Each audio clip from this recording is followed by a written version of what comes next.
मैंने इससे पहले भी एक वीडियो बनाया था जिसमें मैंने टाइटल दिया था कि मेरे साथ 10,000 का फ्रॉड हो गया। वो वीडियो पे काफ़ी सारा आपने प्यार दिया है, बहुत अच्छा रेटिंग है, बहुत सारे काफ़ी लोगों ने देखा है। तो मैंने सोचा कि जब इस तरह के फ्रॉड वीडियो अगर आप लोग इतने अच्छी तरह से देख सकते हैं तो इसका सॉल्यूशन भी मैं आपको बता ही दूँ कि अगर आपके साथ फ्रॉड हो जाए, अगर आपका पैसा कट जाए, बैंक से हो, पेटीएम से हो, गूगल पे, फ़ोन पे, चाहे जहाँ से भी हो, किसी भी माध्यम से हो, अगर आपका पैसा कट जाए तो आप उसे रिफ़ंड कैसे पा सकते हैं। मैंने आपका अपनी लोगो लगाया था कि बैंक आपको पैसा देगी, तो जी हाँ, ये सारी प्रक्रिया मैं आपको बताऊँगा कि ये सारी कैसे है। अगर आप एक भी स्टेप मिस नहीं करना चाहते हैं तो इस वीडियो को शुरू से लेकर अंत तक आप देखिएगा बिना स्किप किए।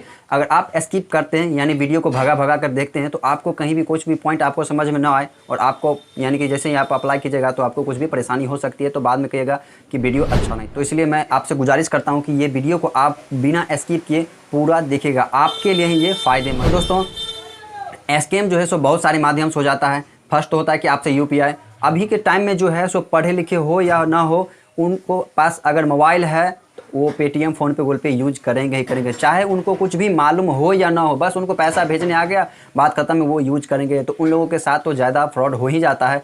पढ़े लिखे लोगों के भी साथ हो जाता है, क्योंकि जो फ्रॉड होता है वो सही साइकोलॉजिकल माइंड प्रेशर लगा करके उनसे कुछ इस तरह से बात करते हैं कि वो मजबूर हो जाते हैं पेमेंट करने के लिए, और वो पेमेंट कर देते हैं और उनके साथ फ्रॉड हो जाता है। आज की वीडियो में हम कंप्लीट आपको बताएंगे कि वो पैसा जो आपसे फ्रॉड हो जाता है, आपका पैसा जो कट जाता है, वो आप वापस कैसे पा सकते हैं, क्या प्रक्रिया है, पा सकते हैं कि नहीं, 100% पा सकते हैं या 50% पा सकते हैं, ये सारी जानकारी हम कंप्लीट आपको बताने वाले हैं। आगे बढ़ने से पहले मैं अपने बारे में कुछ बता दूं तो हेलो दोस्तों, मैं हूं राम बाबू और आप देख रहे हैं हमारे और अपने यूट्यूब चैनल टेक टुडे को। अगर आप मेरे चैनल पर पहली बार विजिट कर रहे हैं तो नीचे में रेड कलर का सब्सक्राइब बटन दिख रहा होगा, उसे आप प्रेस करके मुझसे जुड़ जाइए, ताकि जब भी मैं कोई भी वीडियो अपलोड करूं तो आप तक सबसे पहले नोटिफिकेशन पहुंच सके और आपको अच्छी जानकारी मिल सके। इस चैनल पे हमेशा नॉलेजेबल और टेक रिलेटेड वीडियो आता है और आता ही रहेगा, आपके लिए बहुत ही फ़ायदेमंद होता है। तो दोस्तों, सबसे पहले शुरुआत करते हैं कि जो आपका पेमेंट कटता कैसे है।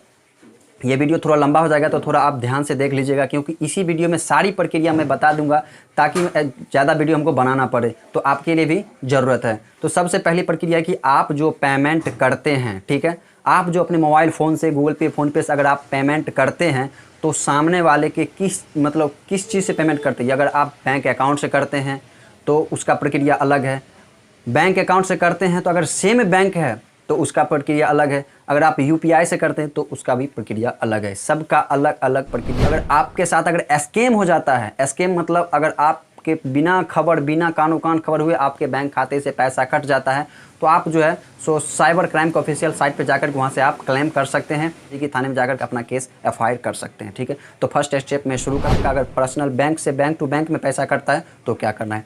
अगर आप पैसा भेज रहे हैं, जैसे कि आप सेंट्रल बैंक का खाता रखे हुए हैं, आपके पास सेंट्रल बैंक का अकाउंट है और आप सेंट्रल बैंक में ही पैसा भेज रहे हैं, ठीक है, तो यहाँ पे गलती क्या होता है कि जैसे ही आप अकाउंट डालते हैं उसके बाद आईएफएससी कोड डालते हैं, ठीक है, आईएफएससी कोड डालते हैं तो आपको देख लेना चाहिए कि ब्रांच सही आ रहा है या नहीं।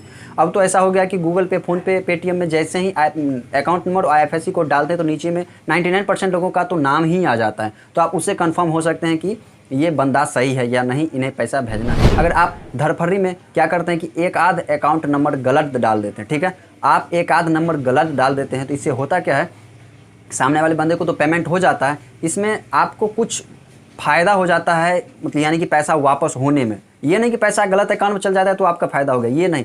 अगर आपका सेम अकाउंट में एक दो डिजिट गड़बड़ होकर पेमेंट गया तो रिटर्न आने के लिए फ़ायदा हो जाएगा, क्योंकि सेम ब्रांच में होने की संभावना 99% है।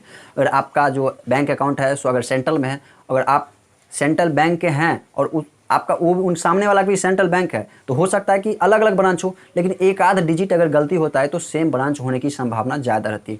इसमें आपको क्या करना है, तुरंत यानी कि जैसे ही आपका पेमेंट हुआ, आपने देखा कि मेरे साथ गड़बड़ हो गया, मैंने गलती कर दिया, मैं गलत अकाउंट में पैसा ट्रांसफ़र कर दिया, आपको क्या करना है, तुरंत अपने ब्रांच पे जाकर के वहाँ पे एक कंप्लेंट दर्ज कराना है और वहाँ पे बताना है कि मेरे साथ ऐसा ऐसा हो गया, मुझसे गलती हो गया।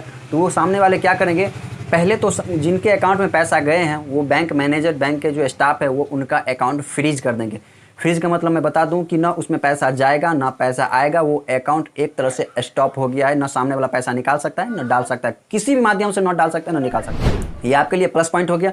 उसके बाद वो बैंक जो है, वो सामने वाले से कॉन्ट्रैक्ट करेगा, जो ये पैसा आपके अकाउंट में गलती से आ गया है आप इसे रिफ़ंड कर दीजिए। तो उनको रिफ़ंड करना पड़ेगा। अगर वो रिफ़ंड नहीं करना चाहता है तो आपको क्या करना है, एक एफआईआर दर्ज करवाना है अपने नज़दीकी पुलिस स्टेशन में। वहाँ से एक एफआईआर कॉपी लेकर के अपने बैंक को कंप्लेन में अटैच करके दे देना है। उसके बाद क्या करना है, आरबीआई का जो ऑफिशियल वेबसाइट है वहाँ जाके कंप्लेन कर देना है। अगर आपको आरबीआई का ऑफिशियल वेबसाइट पे कंप्लेन करने नहीं आता है तो मुझे कमेंट बॉक्स में कमेंट्स कीजिएगा। अगर ज़्यादा फ्रेंड्स कमेंट्स करेंगे तो मैं उस पर एक फ्रेश वीडियो बना दूंगा कि इस तरह से आरबीआई के ऑफिशियल वेबसाइट पे कंप्लेन किया जाता है। जैसे ही आप एफआईआर दर्ज के साथ अपने ब्रांच में कंप्लेन कीजिएगा तो वहाँ पे एक्शन लिया जाएगा और एक्शन के थ्रू उन्हें सामने वाले को प्रूफ करना पड़ेगा कि ये पेमेंट तुम्हारा है तो कहाँ से आया और उसका प्रूफ दिखाया। अगर वो प्रूफ नहीं कर पाएगा तो वो पैसा आपको रिफंड आ जाएगा। अगर अच्छा आदमी हो तो बिना एफआईआर का ही वो पैसा रिफंड कर देगा और बैंक वहाँ से निकाल करके आपके अकाउंट में ट्रांसफर कर। तो ये पहला स्टेप था कि आपके सेम ब्रांच में पैसा होने की वजह से क्या होता है। अब नेक्स्ट स्टेप होगा सेम लेकिन थोड़ा अलग है। नेक्स्ट में होता है कि अगर आपका सेंट्रल का अकाउंट है, अगर आपका स्टेट में पैसा चल गया या अदर ब्रांच में चल गया, कहीं भी पैसा चल गया तो उस प्रोसेस में भी आपको एक एफआईआर दर्ज करवाना ही पड़ेगा। आपका देखो, सबसे पहला बात बता दूं, अगर आपका थोड़ा बहुत पैसा है तो छोड़ दीजिए, ठीक है। आपका थोड़ा बहुत पैसा है तो छोड़ दीजिए, क्योंकि आपको दौड़ धूप करने में आपको उतना पैसा खर्च एक्स्ट्रा हो ही जाए। आप निश्चिंत रूप से अगर थोड़ा पैसा है तो छोड़ दीजिए, आपको निश्चिंत हो जाए उतना दिन में आप कमा सकते हैं। लेकिन आपका ज़्यादा पैसा है, 10, 20, 50, 1 लाख है तो आपको थोड़ा मेहनत करना पड़ेगा। और आपको क्या करना है, तुरंत ही करना होगा। ये नहीं कि 1 सप्ताह 15 दिन रुक गए उसके बाद करना, उसके बाद आपसे कुछ नहीं होगा, वो पैसा निकाल लेगा, बात खत्म है। हाँ, लेकिन पैसा निकाल लेगा उसका भी ऑप्शन है, लेकिन आप अगर थोड़ा आस्कत कीजिएगा तो सामने वाला थोड़ा पैसा देने से हिचकिचाएगा। अलग ब्रांच है तो आपको कंप्लेन करने से पहले एफआईआर दर्ज ही करवाना पड़ेगा, क्योंकि एफआईआर दर्ज करवा दीजिएगा फिर आपको कंप्लेन करना है तो वो बैंक लगभग 1 सप्ताह का टाइम लेगा।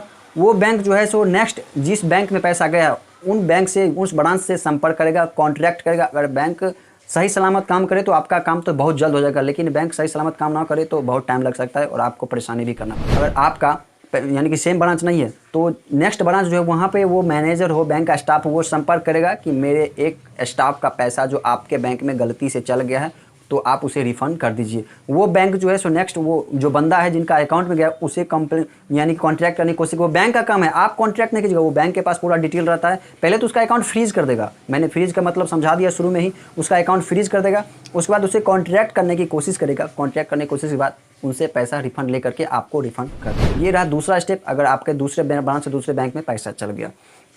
अब तीसरा बात यह है, अगर सेम यानी पैसा तो फ्रॉड हो गया आपके साथ, लेकिन आपने 1 सप्ताह 10 दिन के बाद कंप्लेन किया, इस मामले में क्या होता है कि आपका जो है यानी कि 25% पेमेंट काट लिया जाता है, ठीक है। ये मैं नहीं, ये आरबीआई के रूल रेगुलेशन कहते हैं, मैंने वहाँ से देखा है जो, तो इसलिए मैं आपको बताया हूँ। उसमें 25% आपका पेमेंट काट लिया जाएगा, यानी कि आपका अगर 1 लाख है तो 75,000 मिलने की संभावना है। बस प्रोसेस सेम रहेगा, वो एफआईआर करके अपने कंप्लेन सबमिट करना है और उसके बाद आपको ऑनलाइन एक एफआईआर कर देना, ऑनलाइन यानी कि एप्लीकेशन दे देना है। क्यों ऑनलाइन एप्लीकेशन देने से एक फ़ायदा आपको ये हो जाता है कि वो डायरेक्टली आरबीआई के होम ब्रांच यानी कि जहां मेन ब्रांच है वहां कंप्लेन पहुंच जाता है मेल के माध्यम से, ठीक है। उसे मेल कर दीजिए, ठीक है। अगर आप कंप्लेन करते हैं अपने ब्रांच में तो वो अपने ब्रांच तक ही सीमित रह जाता है, वो आगे तक नहीं बढ़ पाता है। तो आपको क्या करना है, एक कंप्लेन जो है सो ऑनलाइन एफआईआर कर देना है आरबीआई के ऑफिशियल वेबसाइट पे, ठीक है। तो आपको ये पेमेंट जो है सो यानी कि 10 से 15 दिन के बाद अगर आप करते हैं तो 25% काट करके 75% आपको रिटर्न कर दिया जाएगा, वो भी यानी पूरे सिक्योरिटी की तरफ। ये बैंक ही आपको पैसा दे रहा है, इसलिए मैंने टाइटल दिया था कि बैंक आपको पैसा वापस करेगी। ये बैंक का काम है, आपसे अगर गलती हो जाता है तो। अब नेक्स्ट आता है, अगर आप यूपीआई से पेमेंट करते हैं तो क्या होगा। अभी बहुत सारे ऐसे फ्रॉड हो रहे हैं कि जैसे ही आप मोबाइल चला रहे हैं और ऊपर में अचानक से एक पॉपअप आ जाता है कि एप्पल का फ़ोन जो है सो 75 यानी 775 रुपये में ऑफर चल रहा है। यानी कि वो फ्रॉड वेबसाइट रहता है, वो फ्रॉड वेबसाइट आपको लुभाता है और आप वहाँ पे क्लिक करते हैं तो सीधे आपको डायरेक्ट फ़ोन पे, गूगल पे, पेटीएम जो भी आप एप्लीकेशन यूज कर रहे हैं वहाँ लेके चल जाएगा और वहाँ पे बोलेगा आप यहाँ से पेमेंट करके आप वहाँ से उसे परचेज कर सकते हैं। लेकिन ऐसा नहीं होता, जैसे ही आप उसे पेमेंट करते हैं आपका पेमेंट कट जाता है, लेकिन परचेज नहीं होता। ये फ्रॉड वेबसाइट आपको पेमेंट काटने की के फिराक में ऐसा मैसेज आपको करते रहता है। इस तरह से आप जो है सो आप पेमेंट करने से बच सकते हैं। और सबसे इम्पोर्टेंट 100% सिक्योर सबसे बड़ी बात यह है कि अगर आप कोई बड़ा अमाउंट ट्रांसफ़र कर रहे हैं, चाहे 5,000 हो, 10,000 हो, चाहे 1,000 ही क्यों ना ट्रांसफ़र कर रहे हैं, तो सबसे पहले आपको क्या करना है, अपने गूगल पे, फ़ोन पे से एक छोटा ट्रांजैक्शन करके चेक कर लेना है कि ये अकाउंट सही है या नहीं, ये नंबर सही है या नहीं। जैसे 1 रुपया, 2 रुपया, 10 रुपया आप यानी कि सेंड करके चेक कर लीजिए, सामने वाले को कॉल कीजिए कि हाँ मैंने इस नाम से इतना रुपया भेजा है, आपके अकाउंट में पहुँचा या नहीं पहुँचा। अगर वो बोल रहे हैं कि हाँ पहुँच गया तो आप बड़ा अमाउंट भेज सकते हैं। अगर बोल रहे हैं कि नहीं पहुँचा तो वहाँ पर आप गलतियाँ सुधार सकते हैं, कि हाँ ये नंबर मिस्टेक हो गया, ये नंबर ऐसा हो गया, तो मेरे पैसा जो है सो नहीं पहुंचा। अगर आप शुरू में ही गलती नहीं करते हैं तो आपको इतना झंझट देखने की ज़रूरत नहीं पड़ता है।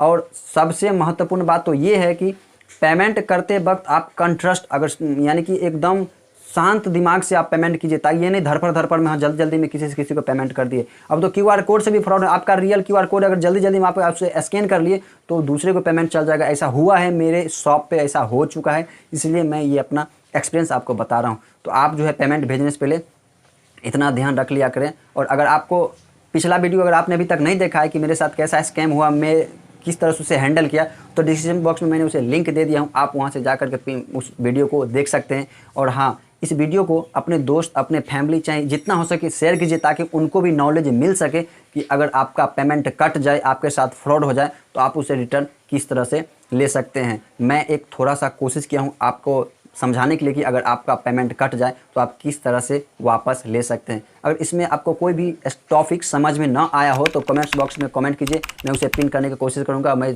कोशिश करता हूं कि हर एक कमेंट का जवाब दूं। अगर आप कोई अदर टॉपिक पे वीडियो चाहते हैं, कुछ समझ नहीं आ रहा है, अगर कुछ अलग टॉपिक पे वीडियो चाहते हैं तो भी कमेंट कीजिए, मैं उस पर एक फ्रेश वीडियो बना दूंगा ताकि आपको पूरा समझ में आ जाए। तो दोस्तों आज के लिए बस इतना ही, मिलते हैं नेक्स्ट वीडियो में कोई अदर नए टॉपिक के साथ। तब तक के लिए बाय बाय।